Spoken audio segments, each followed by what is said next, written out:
Bien-aimés du parfait amour, encore une fois, que la grâce de Dieu soit sur vous. Aujourd'hui, je viens vous apporter encore une bonne nouvelle. Et je vais parler du concept évangile. Évangile veut dire quoi? Ça veut dire en fait une bonne nouvelle. Mais plus profondément, ça veut dire une nouvelle presque trop bonne pour être vraie. Ça veut dire que c'est une nouvelle qui, si vous en entendez parler, vous n'en croirez pas vos oreilles. Amen. Elle est tellement bonne, qu'on ne peut pas s'imaginer que pareille chose puisse se produire. Et c'est ça la nouvelle que Dieu nous a apportée lorsqu'il dit dans 2 Corinthiens chapitre 5 au verset 19, il dit « Car Dieu était en Christ, réconciliant le monde avec lui-même, en n'imputant pas aux hommes leurs offenses. » Amen. Réconciliant, ça veut dire quoi? Il y avait un conflit. Amen. Il y avait un conflit. Et pour faire disparaître ce conflit, Dieu a commencé par détruire la chose même qui était à la base de ce conflit, ça veut dire le péché. Quelle bonne nouvelle! Amen! Quelle bonne nouvelle! Dans Luc chapitre 2, versets 10 et 11, je paraphrase, quelque part, il y a des bergers qui sont en train de paître leurs troupeaux.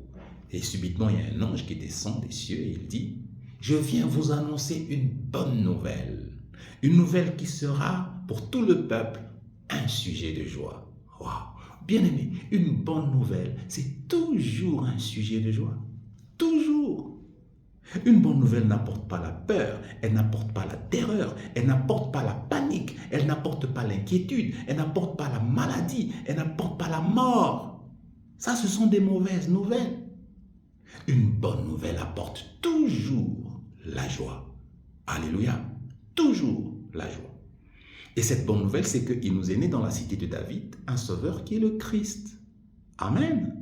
Et plus bas, on dit qu'il y a des anges qui sont descendus des cieux, qui ont commencé à chanter, célébrer en disant « Gloire à Dieu au plus haut des cieux et paix sur la terre aux hommes qu'il aime. » Paix.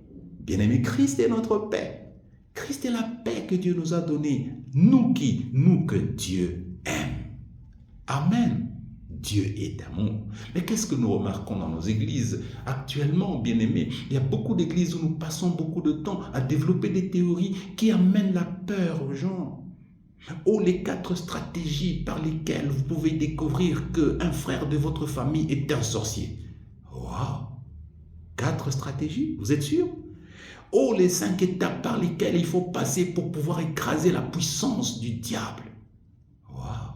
Bien-aimés, Jésus-Christ nous a dit, voici, je vous ai donné le pouvoir de marcher sur les serpents, les scorpions et toutes les puissances de l'ennemi et rien ne pourra vous nuire.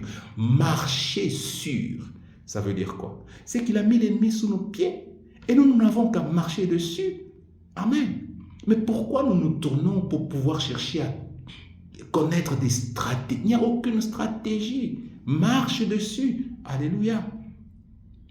Sinon, ce sont des théories qui viennent de la peur, des théories développées venant de la peur. Et nous prêchons cela à l'église et nous croyons que nous annonçons la bonne nouvelle. Non, nous annonçons la nouvelle de peur. Et la peur entre dans tous les fidèles. Et après, nous dirons, voilà, j'ai 2000 membres, 2000 fidèles qui viennent chaque dimanche. 2000 fidèles, bien-aimés. 2000 peureux. 2000 peureux. 1 Jean, chapitre 4, verset 18, dit ceci. La crainte n'est pas dans l'amour, mais l'amour parfait bannit la crainte. Si je sais que Christ m'aime, je n'ai pas peur. Amen. Je m'avance vers Christ avec joie. Bien-aimés, apprenons à tourner les regards des fidèles vers la face de Christ, qui est la lumière du monde, qui a éclairé dans les ténèbres pour chasser les ténèbres. Amen. Ne tournons pas les regards des gens vers la puissance du diable. Faisons-leur voir la puissance de Christ et l'amour de Dieu répandu sur eux. Alors les gens seront éclairés et le mal va s'enfuir. Amen. C'est à ce moment-là que nous ferons une bonne église. Alléluia. Que Dieu vous bénisse et qu'il nous aide à pouvoir comprendre cette ce petit message qui nous aidera à peut-être bien gérer nos églises. Amen. À la semaine prochaine.